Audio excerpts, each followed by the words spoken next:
Y sobre este y otros temas vamos a conversar con Carlos Rivera. Él es abogado, coordinador del área legal del Instituto de Defensa Legal del líder y que, como ustedes saben, produce este programa, para que nos pueda dar sus impresiones sobre esta decisión que se ha tomado en la Junta Nacional de Justicia, qué tan importante en la práctica puede ser, qué cosa es lo que se viene y si él considera que estamos en un nuevo momento, de repente sin necesariamente proponérselo, pero puede terminar siendo más auspicioso para hacer lo que debió hacerse hace 1 o 2 años, determinar el vínculo de estos personajes con esas organizaciones criminales que tanto daño le han hecho a la justicia de nuestro país. Doctor Carlos Rivera, muy buenos días. Gracias por atendernos esta mañana y quisiéramos que nos comente, nos dé sus primeras impresiones sobre esta decisión de la Junta Nacional de Justicia. Buenos días, Glatzer, ¿cómo estás? Un gusto de conversar contigo y con los oyentes de No Hay Derecho. Efectivamente, me parece que es una decisión trascendental del Ministerio Público. Ya la semana pasada se había producido la suspensión del otro fiscal supremo, Tomás Aladino Gálvez. En términos concretos, me parece que son 2 o 3 cosas fundamentales, ¿no? Uno, primero, es que se está no necesariamente sacando, pero sí poniendo en el lugar que deberían estar 2 fiscales supremos que luego de exactamente 2 años de haberse revelado los audios de la corrupción o de la vergüenza en julio del año 2018, que daba cuenta de su involucramiento en actos no solamente ilícitos o antiéticos, sino abiertamente ilegales, todavía permanecía en la Junta de Fiscales Supremos, tomando decisiones y siendo parte de una cúpula de poder en la que ellos mantenían una correlación favorable por el número de miembros de esta Junta de Fiscales. Eso es lo que ha cambiado, ¿no es cierto? Además de manera sustancial y significativa. Y eso tiene como consecuencia un segundo hecho importante, que es la posibilidad de que la conducción del Ministerio Público a nivel de este órgano de gobierno, que es la Junta de Fiscales Supremos, esté mucho más liberada de compromisos y de medidas que hasta hace no mucho ellos se venían exigiendo, ¿no es cierto? Y me parece que le da una mayor libertad en cuanto a la conducción y a la propia transparencia a la propia fiscal de la Nación, Zoraida Ábalos. En tercer lugar, me parece que también hay un efecto particularmente importante en el caso Lavajato, caso en el cual tanto Tomás Aladino Gálvez como Pedro Chávez tenían un interés bastante particular, ¿no es cierto? Cuando se ha hablado del nexo del caso Lavajato y el caso Cuello Blancos, en realidad el puente que conectaba ambos casos, no me cabe ninguna duda que tenía 2 nombres, Tomás Aladino Gálvez y Pedro Chávarri.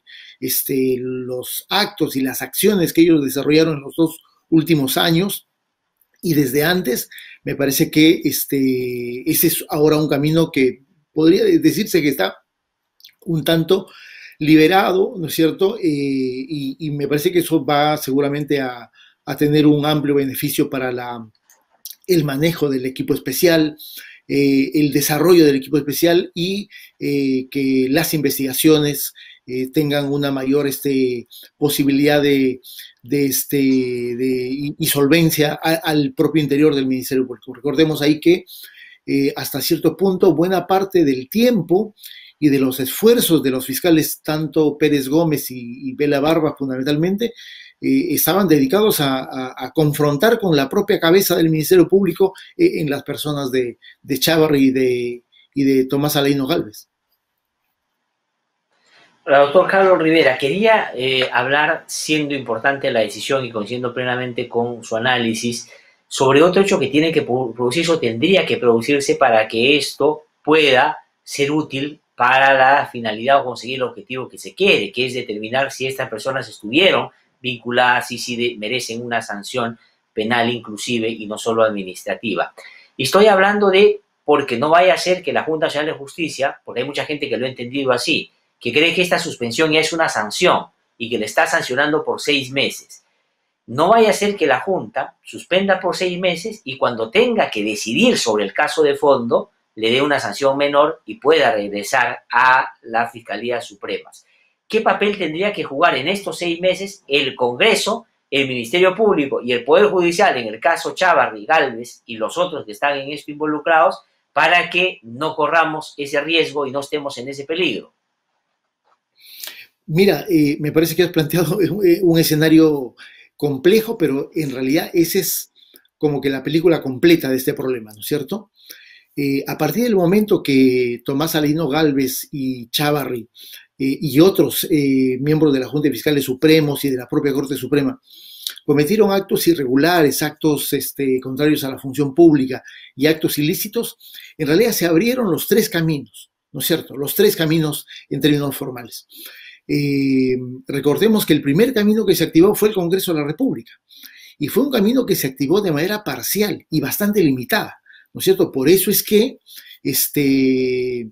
solamente Chávarri y Tomás Aladino Gálvez, y me parece que Rodrigo Montesa también tienen investigaciones, pero por hechos de carácter penal que en su momento denunció el Ministerio Público, ¿no es cierto?, ante el Congreso de la República, pero que de manera limitada fueron aceptados.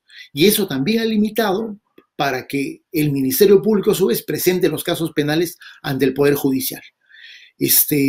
¿A qué me estoy refiriendo? Me estoy refiriendo al hecho de que el Ministerio Público o el Congreso de la República en su momento, teniendo los elementos de juicio para hacer una imputación por organización criminal, que es lo que ahora ha pretendido subsanar la fiscal de la Nación hace un par de semanas atrás, no formuló ese tipo de acusación y simplemente los acusó por delitos menores. Por lo tanto, ¿qué cosa es lo que corresponde en este momento para que no ocurra ese escenario que tú presentas de aquí en medio año adelante? Primero, que el Congreso de la República tendría que ya no solamente declarar procedente, como ha ocurrido, entiendo, en la Subcomisión de Acusaciones Constitucionales, sino que tendría que aprobar en el Pleno del Congreso una acusación por organización criminal con todos estos integrantes. Y de esa manera, esa acusación irá a la Fiscalía de la Nación y la Fiscalía de la Nación tendrá una segunda oportunidad de formular nuevas imputaciones y nueva formalización de denuncias ante el Poder Judicial. Y el Poder Judicial, a su vez, tendría que ampliar las investigaciones y los procesos penales por este hecho delictivo. Y a su vez, ¿no es cierto?, el Poder Judicial seguramente es la instancia en la que seguramente los plazos que corren van a ser mucho más extendidos, pero el Poder Judicial tendrá, por lo tanto, mayores elementos no solamente de información, sino de las imputaciones que se presenten para que termine de procesar o para que avance los procesos judiciales en términos de la gravedad de los hechos y de los acontecimientos en los que estas personas han participado. Y a su vez, ¿no es cierto?, creo que en el lado de la Junta de Fiscal, en la Junta Nacional de Justicia, lo que corresponde es no solamente profundizar las investigaciones, los cargos que se han presentado en el caso de Tomás Aladino Gálvez y en el caso de Chávarri son realmente graves, y por lo tanto el curso de estas investigaciones en los próximos 6 meses o en un tiempo probablemente menor, porque estamos hablando de un procedimiento, entiendo, de carácter abreviado o inclusive sumario en los procedimientos de la Junta Nacional de Justicia, tendrían que corroborarse con el conjunto de elementos probatorios que ya las resoluciones de Gálvez y de Chávarri mencionan, y tomarse la decisión que corresponde, que es la de ya no solamente la suspensión, como tú has dicho, que es una medida de carácter cautelar, sino la medida de destitución, que es un poco el objetivo hasta donde tengo conocimiento del inicio de estas investigaciones de carácter disciplinario en la Junta Nacional de Justicia. La decisión de la Junta Nacional de Justicia en ambos casos, que espero yo se extienda a otros también, porque el señor Rodríguez Montesa y algunos otros vocales supremos, diría yo, jugaban en la misma cancha que se le atribuye a Gálvez y a Chávarri, debe también resolverse. Pero el asunto es que este criterio que imprime la Junta en estos dos casos podría o debería ser tomado en cuenta en las deliberaciones, tanto en la Subcomisión de Acusaciones Constitucionales, en la Comisión Permanente y en el Pleno, cuando se discuta los casos que han llegado por denuncia constitucional al Parlamento, debería ser tomado en cuenta también como un elemento en las investigaciones que hace el propio Ministerio Público y en las decisiones que pueda tomar el Poder Judicial. Por ejemplo, el Poder Judicial ha hecho dos cosas importantes en las 2 últimas semanas. Ha ampliado el plazo de impedimento de salida a Tomás Gálvez, pero antes también ha reabierto la investigación de Chávarri, que había estado cerrada por asuntos que en algún momento terminaron siendo incomprensibles. Esto le imprime un elemento adicional que van a necesariamente tomar en cuenta, ¿cree usted, en estas otras instancias? Desde mi punto de vista, sí, ¿no? En realidad, la Junta Nacional y el Congreso juzgan, digamos, hacen calificaciones diferentes, ¿no? Pero desde mi punto de vista estamos hablando de un mismo contexto y de más o menos los mismos hechos. La Junta Nacional lo está calificando como hechos indebidos, irregulares, ¿no es cierto?, inconductas funcionales. En el caso del Congreso de la República, lo que corresponderá es hacer una calificación más de carácter constitucional y penal. Lo que en este momento nos interesa es sobre todo la calificación penal para comprender sobre la base de la última acusación que ha presentado la fiscal de la Nación, estos hechos en el marco de la actuación de una organización criminal. Porque ellos ya están siendo investigados por hechos de carácter menor, ¿no?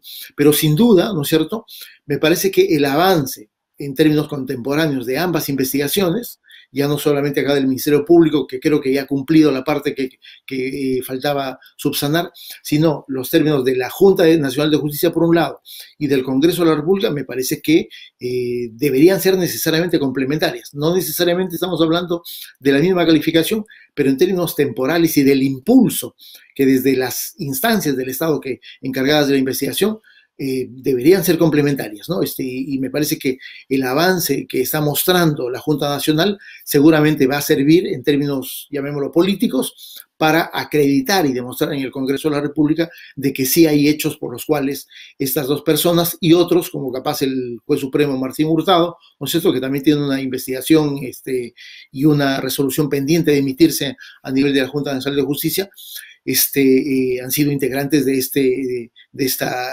organización, ¿no? Ahora, esto tiene otras consecuencias muy concretas también, no solo de cara a la investigación de los cuellos blancos del puerto, sino también de lo que le toca por estos días decidir a la Junta de Fiscales Supremos. Al no estar Chávarri, al no estar Tomás Gálvez, lo que sucede es que hay 2 de 5 que salen. Ya el señor Gálvez fue reemplazado y van a tener que reemplazar ahora al señor Chávarri. Y lo hace, digamos, con un criterio que más me parece que ya estableció la doctora Zoraida Ábalos, de ascender a fiscales superiores que, digamos, puedan complementar esto. ¿Qué tan importante y qué cosa está en juego en estos días en torno a esas otras cosas que tiene que hacer la Junta de Fiscales Supremos? Eso por un lado. Y por otro lado, ¿qué le parece en el propio Ministerio Público la actividad de la fiscal de la Nación en los últimos tiempos? No solo ha denunciado a Gálvez, a Chávarri, a Inostroza, sino a excongresistas que han estado relacionados también con el blindaje justamente a estos personajes. Mira, para mí ha sido fundamental, ¿no? A ver, sobre lo primero, me parece que un primer paso que se tiene que dar en los siguientes días es, como me parece tú ya lo anunciaste, es la designación del representante del Ministerio Público ante el Jurado Nacional de Elecciones. En este momento, el representante del Ministerio Público ante el jurado es el señor Carlos Arce Córdoba, si no me equivoco, que de paso también es otra persona que está siendo investigada en el propio Ministerio Público, también tiene una investigación abierta en el Poder Judicial y también está siendo investigado en la Junta Nacional de Justicia. Por lo tanto, ahí hay un asunto, digamos, en este momento no tan decisivo en cuanto a la composición de la Junta de Fiscales Supremos, pero sí importante en términos de las personas involucradas en el caso de los cuellos blancos. Pero él es la persona que estaría saliendo del Jurado Nacional de Elecciones y es la persona que tiene que ser reemplazada por otro fiscal supremo, llamémoslo, ¿no? Esa decisión la tienen que tomar en los siguientes días. Lo que estábamos corriendo el riesgo, o de lo que estábamos corriendo el riesgo, es de que la participación de Chávarri y de Gálvez, aún en la Junta de Fiscales Supremos, como integrantes y como fiscales supremos, haya distorsionado el sentido de la voluntad del Ministerio Público y se haya terminado de enviar a una persona que no necesariamente estuviese dispuesta a respetar los principios de libertad de elecciones y de todo lo que corresponde al ejercicio democrático en las siguientes elecciones generales. Ese riesgo me parece que se ha no solamente disminuido, yo diría casi eliminado. Hay un dato fundamental, la correlación de fuerzas al interior de la Junta de Fiscales Supremos ha variado sustancialmente. Ahora, me parece que hay un segundo asunto, desde mi punto de vista, capaz más importante en términos de la función que debe cumplir el propio Ministerio Público en las investigaciones de casos complejos, que es el dato de que tanto Chávarri como Gálvez estaban significando y estaban desarrollando una estrategia abiertamente confrontacional, obstruccionista sobre las investigaciones del caso Lava Jato y sobre las investigaciones del caso de Cuellos Blancos. Y eso les daba el poder que tenían de ser integrantes de la Junta de Fiscales Supremos, ¿no? Y ellos estaban abiertamente confrontados con los miembros del equipo Lava Jato y con las fiscales de crimen organizado del Callao. Eso me parece que también se ha eliminado. Y ahora no solamente hay un camino mucho más allanado, sino seguramente hay un camino que le va a permitir a la Junta de Fiscales Supremos como órgano de gobierno generar todos los respaldos posibles para que se desarrolle de manera eficiente y que pronto culminen esas investigaciones, ¿no? Me parece que esos son los dos problemas que en el corto plazo se estarían ya resolviendo a favor del propio Ministerio Público, ¿no? Sí, ahí usted mencionaba hace un momento que lo que va a haber por estos días, después de la salida de Chávarri y de Tomás Gálvez, pese a que esto no va a cesar, porque hay todavía fiscales supremos que se quedan, que están imputados de ser parte de los cuellos blancos del puerto, ese acoso a los fiscales que han venido investigando el caso Lavallato y también el caso Lavajuez, las fiscales del Callao, Sandra Castro y la fiscal Sánchez, por ejemplo, ¿no? Que han estado en la mira pues, de estos sujetos durante bastante tiempo. Pero en las decisiones e investigaciones que viene tomando el Ministerio Público, se han hecho algunos pedidos en los últimos días. Ayer se ha conocido, por ejemplo, que el fiscal José Domingo Pérez ha pedido la suspensión de actividades políticas de Fuerza Popular por 2 años y medio. Esto bajo, digamos, la teoría del caso que ellos tienen de que Fuerza Popular fue una fachada donde se instaló una organización criminal para generar actos de lavado de activos y criminalidad organizada, ¿no es cierto?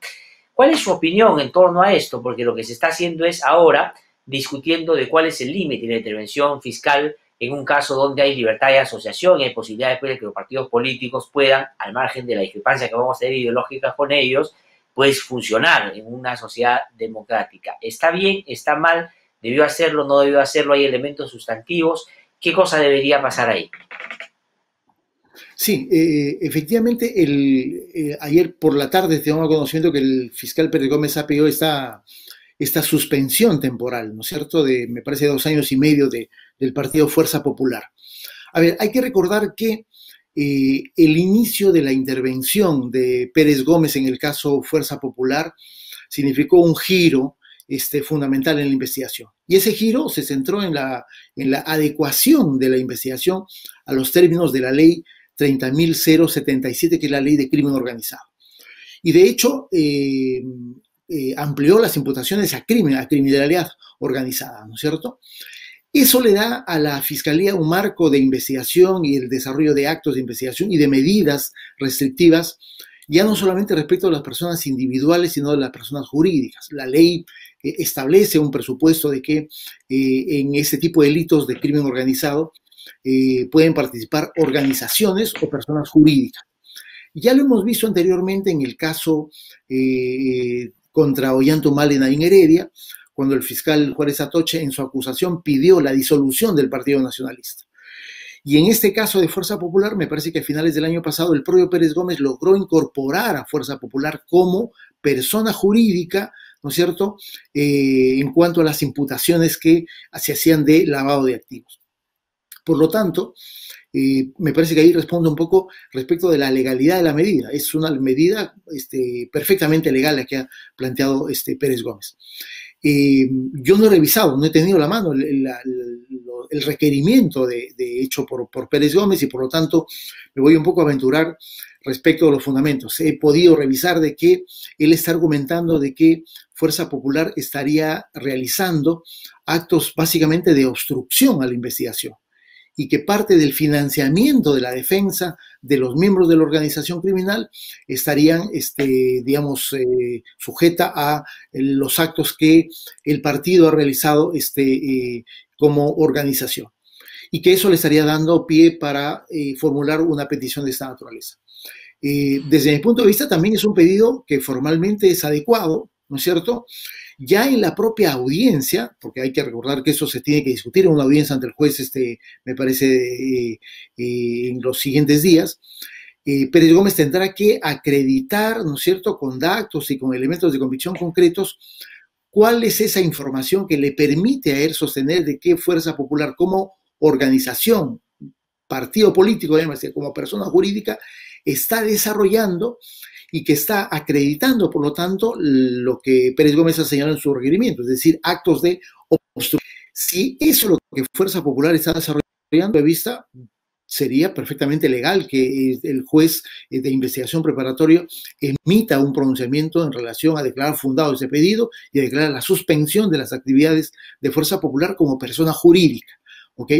Eso obviamente va a tener consecuencias, sin duda, en el escenario político, porque no estamos hablando de cualquier persona jurídica, sino de un partido que inclusive tiene una representación parlamentaria. Por lo tanto, no creo que haya problema respecto de la legalidad, ni del requerimiento del fiscal, ni tampoco de la medida o de la resolución judicial del juez de investigación preparatoria.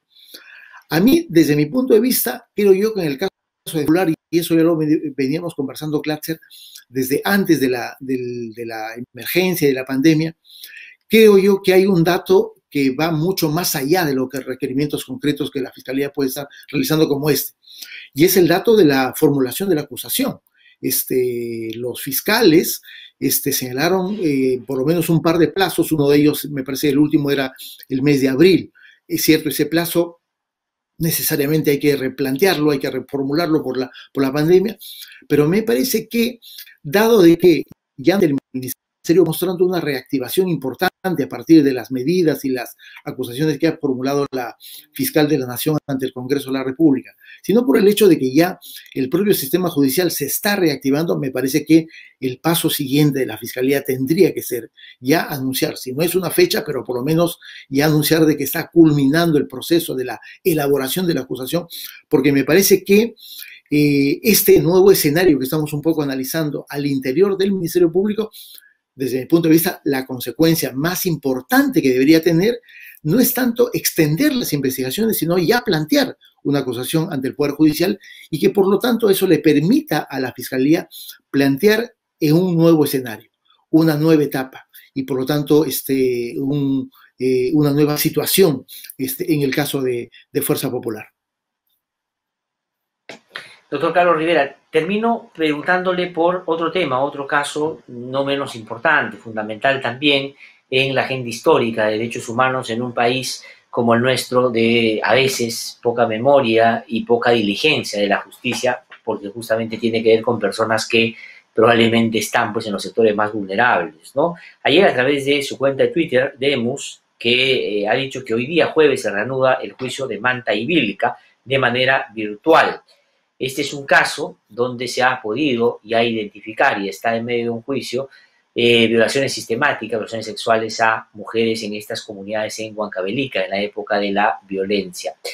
¿Esto qué denota concretamente? ¿Cómo es que se va a hacer? ¿Qué garantía hay de la participación de las víctimas en este proceso?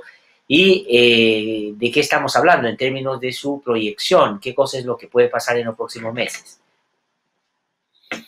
Mira, efectivamente, después de un poco más de 4 meses, el sistema judicial finalmente se ha reactivado en términos de los casos que estaban en juicio oral. Específicamente, el que tú has mencionado es un caso de una grave violación a los derechos humanos, que está bajo la competencia de la Corte Superior de Justicia Nacional Penal Especial, lo que era la Sala Penal Nacional hasta hace pocas semanas atrás, ¿no? El datos, Glatzer, como tú sabes, es que las audiencias de los juicios orales se van a realizar de manera virtual. No va a haber durante muchos meses juicios en términos presenciales. Ahora, eso me parece que es una medida correcta, de acuerdo a las circunstancias de la protección de la salud de jueces, fiscales, abogados y también, obviamente, los propios acusados y las víctimas. Pero me parece que está planteando algunos problemas importante respecto de las medidas de acceso directo a la justicia. Esta semana se ha reiniciado las audiencias en los juicios orales, en varios de ellos.